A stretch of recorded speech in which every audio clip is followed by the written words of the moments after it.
అసలు ఎందుకు పుట్టాం, ఎందుకు బ్రతుకుతున్నాం మర్చిపోతాం. ఏం చూడాలో చూడం, ఏం చూడకూడదో అది చూస్తుంటాం. అవునా కదా?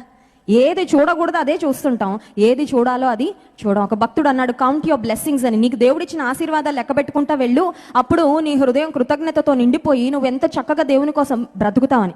కానీ చాలాసార్లు మన ఆశీర్వాదాలు చూడడం, వాటిని లెక్క పెట్టుకోం. మనకి ఏది లేదో అదే చూస్తుంటాం, ఏది కష్టమో అదే చూస్తుంటాం, ఏది నష్టమో అదే చూస్తుంటాం, ఏది బాధో అదే చూస్తుంటాం. నీకు దేవుడిచ్చిన 99 ఆశీర్వాదాల గురించి పక్కన పెట్టేసావు, నీకు ఒక్క కష్టం వచ్చింది, దాన్నే భూతద్దంలో పెట్టి చూస్తున్నావు. అంటే ఏమైపోయిందంటే నీ విజన్ బ్లర్ అయిపోయింది అనమాట.